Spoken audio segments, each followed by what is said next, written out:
Riad, la capital de Arabia Saudita, ha sido el escenario elegido por el secretario de Estado estadounidense Marco Rubio y por el canciller ruso Sergei Lavrov para retomar relaciones bilaterales y avanzar en una futura negociación por la paz en Ucrania.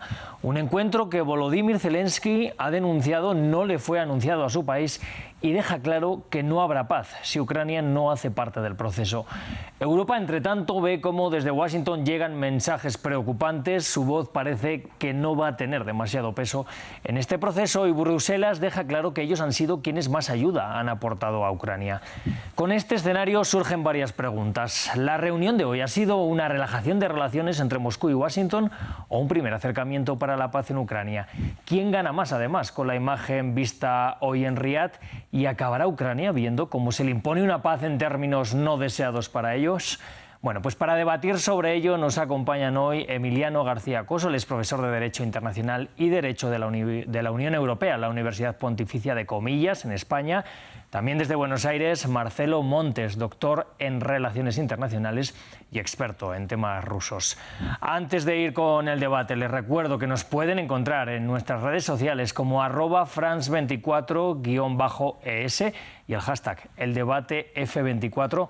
Por supuesto, también en todas las plataformas de podcast, Apple Podcasts, Spotify, Deezer y TuneIn. Así que ahora ya sí, vamos a comenzar con este debate. Estados Unidos y Rusia, desde luego, aseguran haber asentado las bases para la cooperación futura y Lavrov ha dicho que incluso podrían eliminar las restricciones a las transferencias bancarias. En otras palabras, aliviar sanciones. Quería preguntarle a Emiliano en primer lugar, ¿estamos, por tanto, ante una negociación de paz o parece que quizás es más una normalización de relaciones? Bueno, lo que estamos es ante otra acción más de la administración Trump, tratando de ofrecer una solución entre Putin y el señor Trump sin tener en cuenta a la víctima de este conflicto, que es Ucrania y la sociedad ucraniana. Por lo tanto, desde Ucrania y desde la Unión Europea no podemos permitir que se inicien este tipo de conversaciones de paz si los principales, digamos, protagonistas, y especialmente Ucrania, que debería estar sentada desde el minuto 1 de esta negociación. Porque si no, cualquier cosa que puedan avanzar en este proceso inicial con 3 o 4 fases según se establezca, pues está abocado al fracaso. Está abocado al fracaso porque el principal interlocutor ya ha dicho que no va a aceptar ninguna medida. Y si ha sido capaz de aguantar 3 años este conflicto con más de 90.000 víctimas, con el destrozo prácticamente de su país, ¿por qué va a aceptar unas condiciones unilaterales que implican una rendición a favor de Putin, que es el agresor y el violador de las normas internacionales que garantizan la integridad territorial? Es decir, creo sinceramente que es un error por parte de la administración de Trump, que es una manera de blanquear o de sacar del aislamiento al régimen de Putin y no nos hace ningún favor a nadie, porque puede ser una amenaza ya no solamente para Ucrania, sino como ha pasado también en Georgia o como puede pasar en Moldavia. Pues voy con Marcelo. Le traslado la pregunta. ¿Es esto un blanqueamiento de Moscú, de la figura de Putin? ¿Está dándole Estados Unidos a Putin la imagen que quería? Las dos cuestiones que preguntabas tienen que ver justamente con el intento de Trump de resetear, voy a usar un verbo a lo Obama, si se me permite, el resetear la relación con Rusia y a partir de allí y tratar de darle una alternativa antes de jugar como un error, como dice mi colega, esta jugada, en todo caso es una alternativa a la planteada durante prácticamente 2 años y medio, casi 3, por Biden, la Unión Europea y Ucrania. Y así lo juzga Trump y creo que coincide con el criterio de Putin. Es decir, esta es una alternativa realista porque no se puede solucionar el problema ucraniano no sin Europa, sino sin Estados Unidos, porque quien realmente ha actuado fogoneando el episodio ucraniano ha sido Estados Unidos desde el inicio. Por lo tanto, si Estados Unidos se aviene a una conversación directa con Rusia, esto puede llegar a solucionarse. Bueno, Marcelo habla de una alternativa plausible. Le quería preguntar a Emiliano, da la sensación de que estas negociaciones hablan también de que esta guerra nunca se trató de Ucrania, que era una guerra entre potencias. ¿Podríamos estar en ese escenario? Claro, efectivamente, estamos ante una situación donde Rusia, a través del presidente Putin, en un momento dado decidió romper el statu quo y las relaciones económicas preferenciales que teníamos con Rusia y de repente se despertó en un sueño zarista y quiso volver a dejar de ser, como le acusó Obama, de ser solo una potencia regional y volver a ocupar una escena internacional que ha ido perdiendo como consecuencia de toda la perestroika y de la caída de la Unión Soviética. Y a raíz de eso, pues empezó a haber amenazas donde inicialmente no los había. Ha sido esta invasión la que ha provocado el renacimiento, entre comillas, de la OTAN, que estaba muerta, completamente muerta, porque había perdido cualquier propósito. Y lo único que ha hecho ha sido no solamente reforzarla, sino países que tradicionalmente se habían declarado neutros, como puede ser Finlandia o Suecia, pues de repente, ante la amenaza del oso ruso, pues decidirán entrar y romper ese estatuto de neutralidad.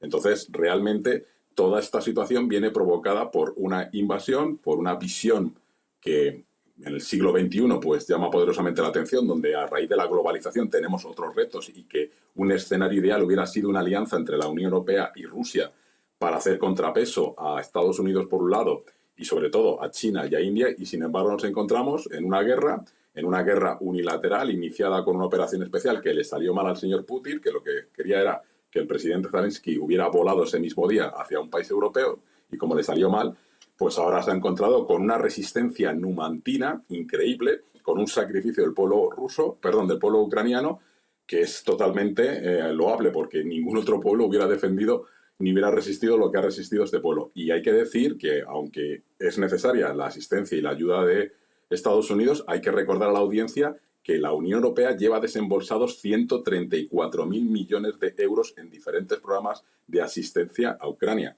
Y me parece poco aceptable que otro miembro de la administración Biden llegue a Múnich y lo primero que le presente al señor Zelensky es un memorándum of understanding diciendo que le debe entregar por valor de 500.000 millones en compensación toda la explotación de los minerales raros. Es decir, es que es inconcebible, porque con esa visión de diplomacia transaccional que solamente entiende él, lo único que genera son reticencias. Entonces, la tradicional alianza entre Estados Unidos y la Unión Europea, a raíz de la visita, a raíz de la interferencia del señor Musk, a raíz de la interferencia y de las palabras del vicepresidente, ha ocasionado que hayamos despertado y que tengamos que reaccionar como Europa y con Ucrania, porque recordemos que Ucrania es candidata a entrar en la Unión Europea. Ya no digo en la OTAN, que es otra historia, sino en la Unión Europea. Por lo tanto, si todo este proceso continúa igual, pues será un miembro más de la Unión Europea y no podemos permitir ni que Estados Unidos ni Rusia diga lo que puede hacer un país soberano como es Ucrania. Pues voy con Marcelo precisamente con este tema. ¿Podría entrar Ucrania en la Unión Europea? Pero no parece que le están marcando la pauta tanto a la Unión Europea como a Ucrania desde fuera, y además no sería contraproducente para la OTAN lo que estamos viendo, esta fuerza por parte de Estados Unidos hacia Europa. Absolutamente irrelevante para la posición rusa si Ucrania forma parte de la Unión Europea. Eso nunca estuvo en tela de juicio, nunca le importó decididamente a Rusia y creo que tampoco le importa a Trump. Creo que acá lo fundamental, más allá de lo que mi colega plantea en relación a la supuesta victimización de Ucrania y al supuesto ninguneo de la Unión Europea en esta negociación cara a cara entre Trump y Putin, es que la que verdaderamente se siente amenazada, agredida, a 200 kilómetros de San Petersburgo, tropas estacionadas de la OTAN, es Rusia.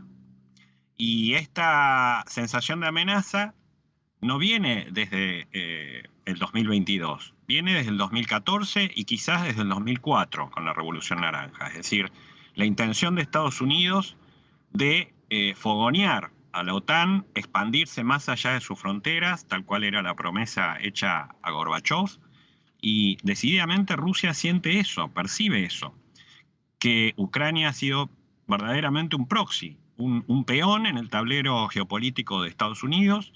Europa cometió el error de plegarse a esa política norteamericana y hoy, claro, está sacudida, aturdida, choqueada, sí, Marcelo, porque no entiende cómo Estados Unidos la depositó en ese incómodo lugar. Marcelo, pero le quiero preguntar cómo encaja, por tanto, esta reunión que hemos visto ahora en Riad con ese miedo a Estados Unidos y a la OTAN.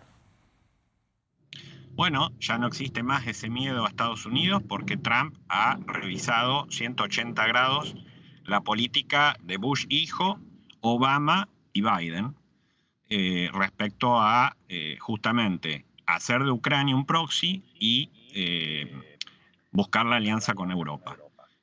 Hoy Trump prefiere, de una manera bien realista, negociar cara a cara con otro Estado al cual le reconoce estatus internacional que jamás Biden ni Obama le reconocieron, y por supuesto la Unión Europea queda totalmente descolocada, porque un asunto, yo en esto comparto con mi colega, un asunto que es eminentemente europeo, Europa lo ha dejado en manos de Estados Unidos. Ahora sufre las consecuencias de haberlo dejado durante tanto tiempo y jamás haber aceptado el convite de Putin de una defensa y una seguridad común europea junto con Rusia. Por la desconfianza, por lo que él mismo decía, mi colega decía, el fantasma o el oso ruso.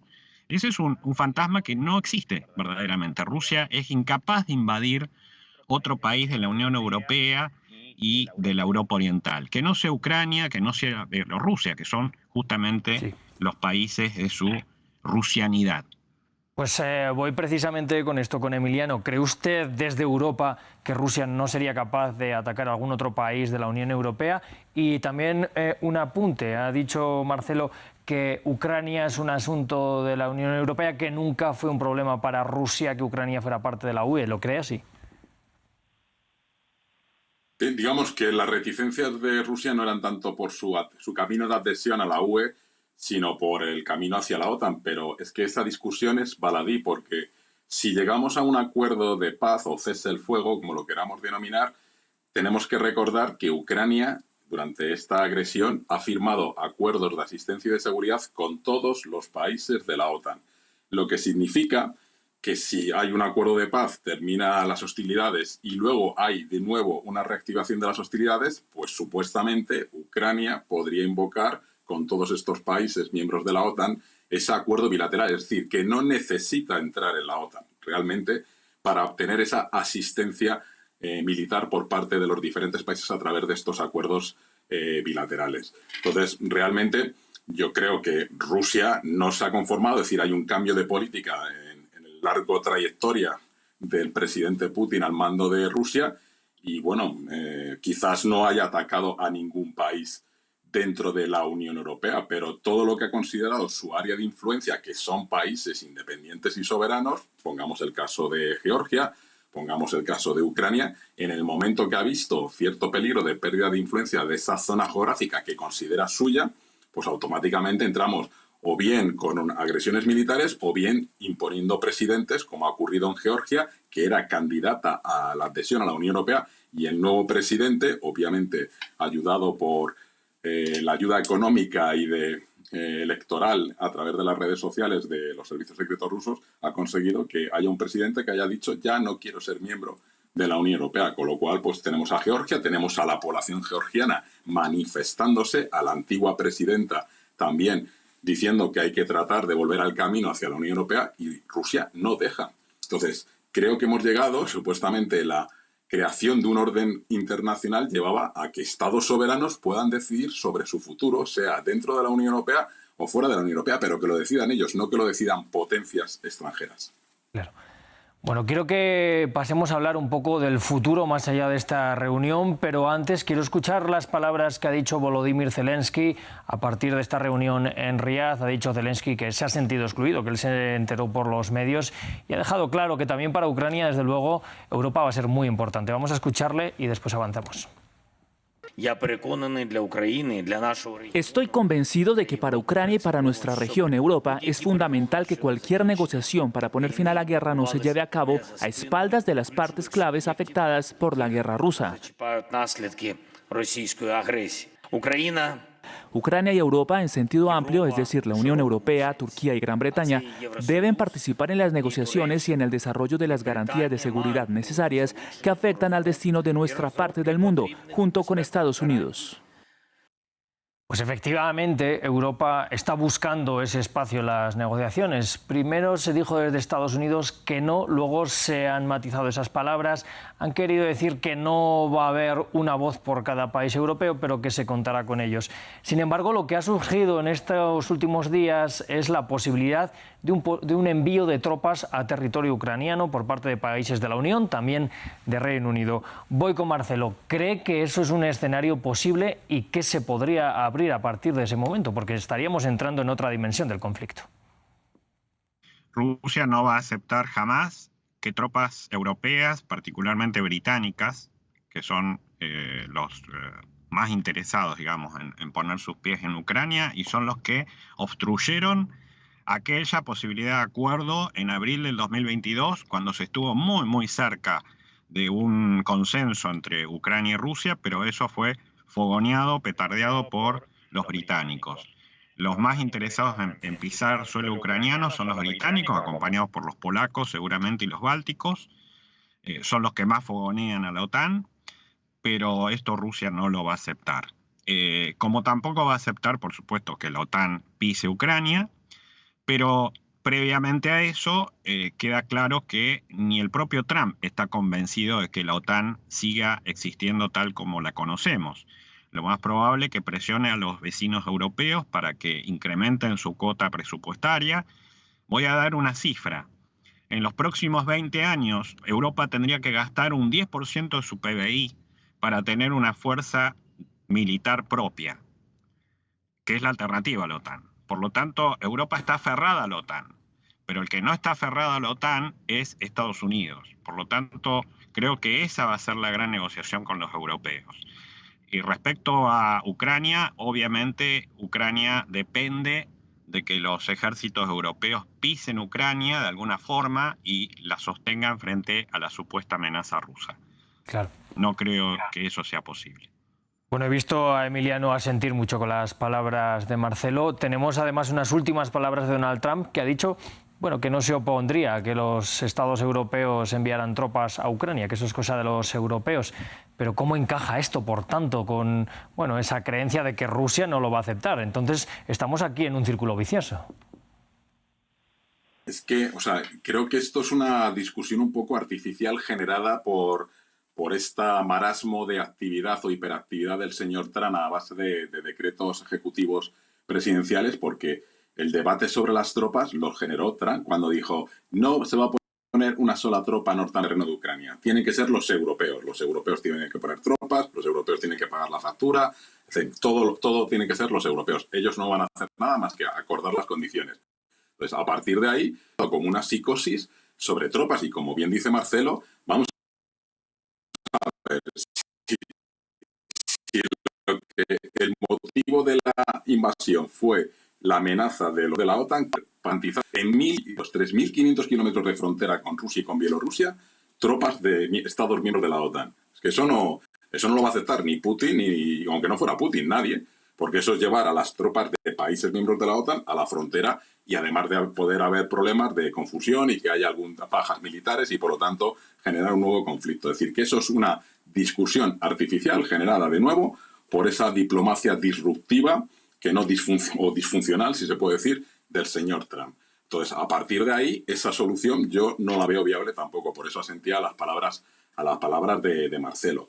¿Y a Ucrania qué le queda? Yo de nuevo insisto, Ucrania, su objetivo número uno, y como ha dicho el presidente Zelensky, que creo que también tiene mucha razón, cuando en todo caso el Estado o el tercer Estado mediador podría ser Turquía o podría ser Qatar, creo que también el señor Trump ha aprovechado que todo pasaba por ahí para tratar también de blanquear al régimen de Arabia Saudí, porque recordemos que ordenó matar y asesinar y descuartizar a uno de tus compañeros, el periodista Khashoggi. Entonces ha aprovechado del mismo tiro para decir, no, ahora Arabia Saudí va a ser el mediador internacional para resolver este conflicto cuando hay otros países que están mejor situados para hacer esa labor desde un punto de vista de mayor neutralidad y de mayor aceptación internacional. Entonces, lo que le queda a Ucrania tiene que estar en la mesa negociadora, tiene que ver cómo se gestiona, te devuelvo el Kursk a cambio que me devuelvas Donetsk, Luhansk, Zaporilla. Está el tema de Crimea, que creo que eso se debe dar por perdido y a partir de ahí que entre la Unión Europea, y si no tiene que entrar en la OTAN, pues tampoco me parece una cosa vital, como he dicho anteriormente, porque hay acuerdos bilaterales de seguridad.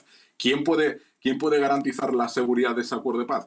Pues no van a ser tropas europeas, tampoco pueden ser estadounidenses, pues habrá que buscar otras tropas que pues sean aceptadas por ambos lados, tanto por la parte rusa como por la parte ucraniana. Y aquí creo que, por ejemplo, pues a lo mejor China podría decir algo, porque Ucrania tradicionalmente, desde que adquirió la independencia, tenía una cierta relación bilateral con China de cierto peso, sobre todo también en el sector armamentístico. Con lo cual, pues China podría ser un buen interlocutor, respetado por ambas partes, pero eso me imagino que los europeos tampoco lo aceptarán porque sería traer al continente europeo a tropas chinas, y menos aún Estados Unidos, porque la obsesión de Trump es China. Pues vamos con Marcelo precisamente con China. ¿Cree que China puede ser una solución o se han abierto otros escenarios también como el de Turquía que ha hablado hoy? No, no la veo a China involucrándose en esto. Es un conflicto típicamente europeo. China ha ganado bastante con su omisión en la guerra, digamos. Por supuesto apoyado a Putin estratégicamente en términos de energía, pero no mucho más que eso. No le conviene, no es su filosofía. Y respecto a Turquía, desarrolla un papel bastante imparcial, muy interesante, muy realista, ya de alguna forma controlando el flujo de comercio naval en el Mar Negro. Ha intentado mediar por primera vez en aquel 2022. En fin, Turquía la verdad que desarrolla un papel muy importante. Veremos si llega a incrementar ese rol en las próximas semanas o meses. Quería agregar nada más un punto adicional que seguramente Rusia va a presionar, Zelensky. Creo que Rusia no se va a sentar a la misma mesa con Zelensky y lo más probable que acelere el cronograma electoral, digamos, que esté interrumpido en Ucrania y por lo tanto se convoque a nuevas elecciones, y el interlocutor que necesita Rusia en la mesa de negociaciones es otra persona que no sea Zelensky. ¿Y quién puede ser si no es Zelensky?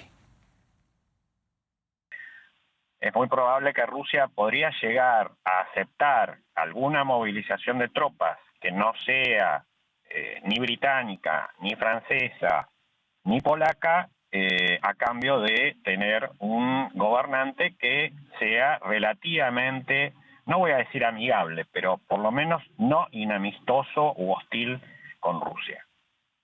Emiliano, ¿ve usted también esta posibilidad? ¿Y esto cómo le sentaría a Zelensky? Porque al final lleva dirigiendo el país en estos años de guerra. Sí, supuestamente dentro de... Sí, perdón, voy con Emiliano, Marcelo, luego volvemos con usted.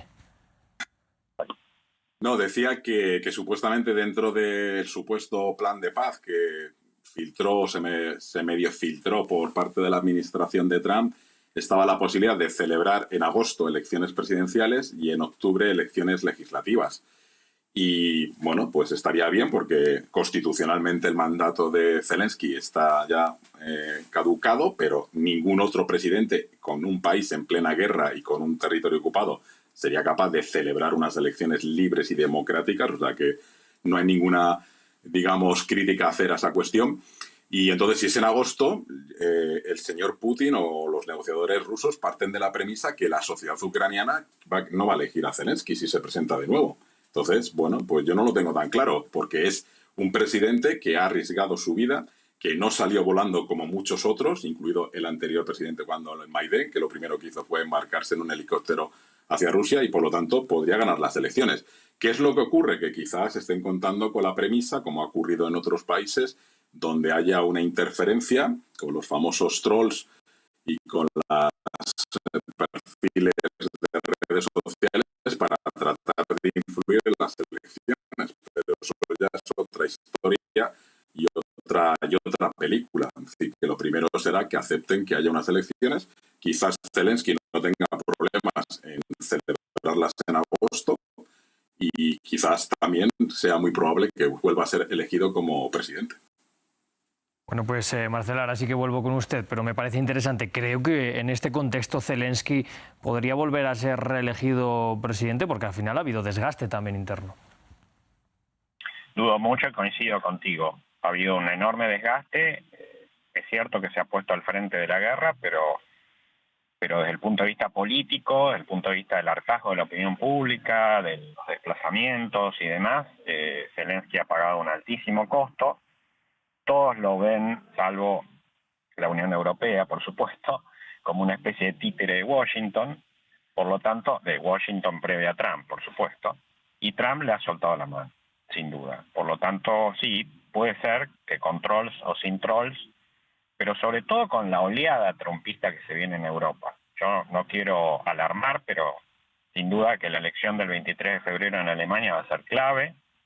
Es muy probable que los próximos liderazgos europeos se vayan acomodando a esta situación.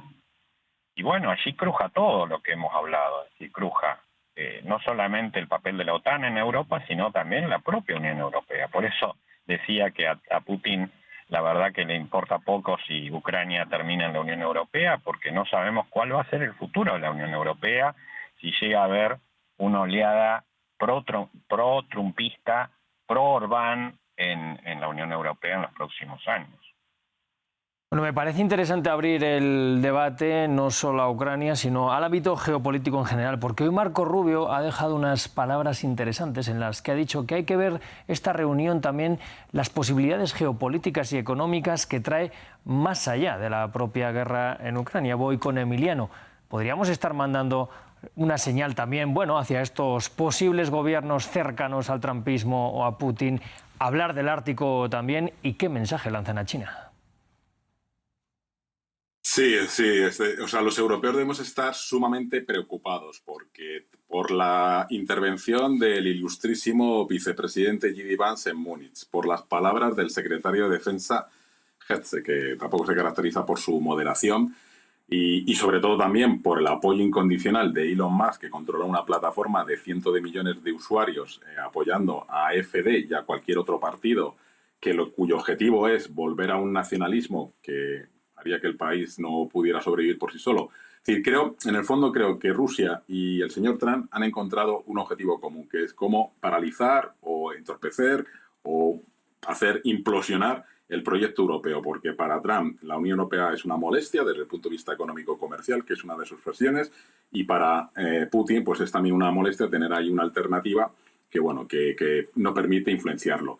Y luego, específicamente, si consiguen este objetivo de desestabilizar Europa apoyando partidos de ultraderecha o ultranacionalistas, como los queramos ver, que no creen en el proyecto europeo, yo creo que dentro de toda esta, hablando en términos geopolíticos, creo que esta aproximación de Trump también atiende a un intento de aproximarse a Rusia, pero para alejarla de China. Porque como el objetivo número uno del señor Trump es China, pues lo que quiere es, ¿quién le suministra energía barata a China para intentar mantener su crecimiento? Rusia. ¿Quién, en su caso, hay cooperación en temas militares o en temas de venta y comercio de minerales raros? Rusia y China. Entonces creo, y también deshacer un poco los BRICS o el aire que ha cogido los BRICS. Entonces creo que hay una estrategia y donde los europeos hemos pasado a ser un poco intrascendentes o, por otro lado, eliminarnos desde el punto de vista de la competencia que suponemos desde el punto de vista comercial para Estados Unidos. Entonces debemos reaccionar. Debemos impedir que miembros del gobierno de un país se entrometan en política interna y que, por supuesto, apoyen a un partido como es AfD.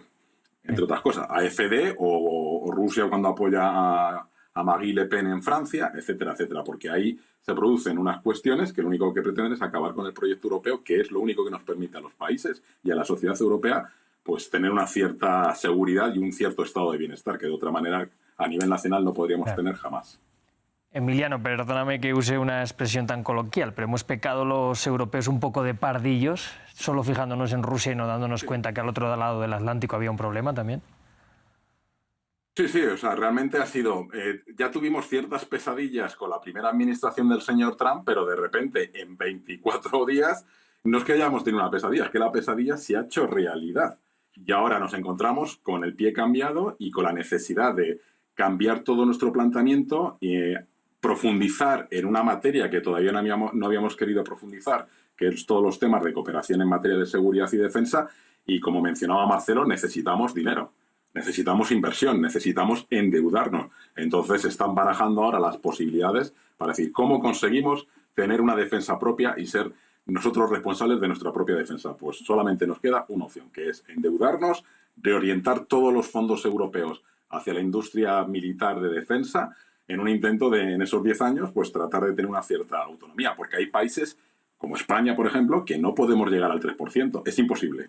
No tenemos dinero, ni los presupuestos lo prevé, y por lo tanto no podemos pasar del 1,7 al 3% de la noche a la mañana. Podemos irlo paulatinamente. Entonces hay que generar desde Europa fondos, ver, igual que hicimos cuando el COVID, si emitimos deuda conjunta o bonos conjuntos o no, y sobre todo reorientar todos los programas que tenemos ahora mismo activos de financiación en diferentes ámbitos, tratar de canalizarlos hacia el desarrollo de la industria militar o la industria de defensa, que eso genera empleo, genera tecnología y que nos permitirá tener una cierta autonomía, porque Estados Unidos para nosotros ya no puede ser un aliado fiable. Y esa es la palabra clave, fiable. Es decir, no podemos ser pardillos, naif. Marcelo, veo que asiente también con estas palabras y hay unas declaraciones que llegan desde Rusia que, bueno, que dicen que apuntan como esta reacción, no sé cómo han dicho exactamente, pero creo que, bueno, esta sobrereacción de Europa, que les ven muy preocupados ante esta reunión que han tenido con Estados Unidos. Si no puede confiar Europa en Estados Unidos, si no puede confiar en Rusia, ¿en quién confía? Sí, coincido totalmente con Emiliano y tengo la misma pregunta que tú respecto a qué postura puede tener Europa a futuro. Creo que está pagando muy caro su ausencia geopolítica, podría llamarle. Es decir, en los últimos 20, 25 años, Europa ha confiado casi exclusivamente en los pasos que dé Estados Unidos. Y ahora ha quedado sumida en el shock. Porque precisamente en esa tríada que forma con China, geopolítica, Estados Unidos, China y Europa, para no mencionar a Rusia, para no mencionar a BRICS, por supuesto, claramente Europa es la única que no tenía clara cuál era su horizonte. Por lo tanto, hoy se ve ante todos esos dilemas que enumeró Emiliano, con los que coincido perfectamente, lo cual considero que, bueno, no le queda otra alternativa. El tema es si va a poder lograrlos, si va a poder consumar todos esos grandes objetivos. No lo ha hecho en los últimos 25 años, ¿cómo lo va a hacer ahora sin siquiera la anuencia de Estados Unidos? Estados Unidos le ha planteado claramente que su interés no es Ucrania, no es Europa, es China. Y en esa jugada ha movido a Rusia hacia prácticamente su lado, en una jugada maestra, podríamos decir la inversa, que adoptó Nixon Kissinger en 1972, seduciendo a China, sacándola de la égida de la Unión Soviética, y ahora Europa queda realmente descolocada. Pues Emiliano, le pregunto, ¿cree que esta es una jugada maestra, como dice Marcelo, por parte de Estados Unidos? Sí, vamos, maestra, veremos si consigue su objetivo, será una jugada maestra. Entonces, dentro de esta, como estamos jugando, ¿no?, en un tablero mundial, pues le toca a Europa mover, no sé si somos los peones, que creo que es lo que piensa Trump, o al menos tendremos la categoría de alfil o de caballo para intentar movernos dentro de los diferentes actores. Y como bien dice Marcelo, pues de momento estamos bajo el shock y tenemos que despertarnos de ese shock y empezar a establecer estrategias. Y me parece muy interesante, por ejemplo, hemos sido, desde el punto de vista militar, securitario, sí que hemos sido un enano frente a las grandes potencias. Pero hay que recordar también que en términos comerciales y económicos, pero especialmente comerciales, la Unión Europea es una de las primeras, a nivel global, sumando a todos, es una de las primeras potencias junto a China y Estados Unidos. Entonces, ¿qué es lo que tenemos que hacer? Pues aprovechar, digamos, esa influencia económica comercial para tratar de establecer nuevos lazos. Y el propio primer ministro Trudeau ya ha empezado a mover ficha también, porque claro, no solamente estamos amenazados nosotros, es que sus vecinos del norte, al que en una conferencia de prensa se atreve a llamarle el gobernador Trudeau, el señor Trump, nada más y nada menos, pues ha dicho Trudeau, muy bien, pues si no me quieren en el sur, me busco a través del acuerdo que tenemos con la Unión Europea, el CETA, el intento de aproximarme a la Unión Europea, que además Canadá también es parte de la OTAN. México haría lo mismo, y hablando ya del cono sur, pues tendremos que buscar la fórmula que sea necesaria para activar el Mercosur cuanto antes. Es decir, una manera que a través de un acuerdo comercial buscar lazos de cooperación para tratar de, digamos, hacer frente, ya no solamente Europa, sino el Mercosur, porque Brasil también está siendo afectada por la otra batalla comercial que ha empezado el señor Trump y que va a disparar a todo el mundo. Sí. E incluso, ¿por qué no?, aproximarnos a China. Pues sí, Emiliano, tengo que acabar ya este debate. Le voy a dar la última palabra a Marcelo. Brevemente, que tenemos apenas un minuto. ¿Cree que le valdrá a la Unión Europea con su capacidad comercial para salir de este problema? La noto disminuida a propósito justamente de haber roto la relación energética con Rusia. La Unión Europea le debía mucho de su desarrollo económico y su crecimiento a lo largo de las décadas a esa energía barata. Es energía dependiente la Unión Europea. Va a quedar sumida en la relación o el vínculo con Estados Unidos. Dependerá de ese vínculo si logra resignificarlo, y Rusia por de pronto va a quedar muy dolida durante varias décadas con el comportamiento de la Unión Europea por haber seguido tan a pie juntillas la geopolítica norteamericana. Dependerá de Europa. Creo que depende también de los liderazgos europeos. Bueno, pues les quiero dar las gracias por haber estado en este debate. Marcelo, muchas gracias por atendernos desde Argentina. Emiliano, también por atendernos desde España. Gracias a los dos. Muchas gracias. Buenas noches. Y también le quiero dar las gracias, por supuesto, a nuestras compañeras Tania Herrera, que nos ha ayudado con los invitados también en esta jornada, y a Laura también por estar con nosotros detrás de las cámaras en la producción del programa. Gracias. Nosotros seguimos aquí con mucha más programación.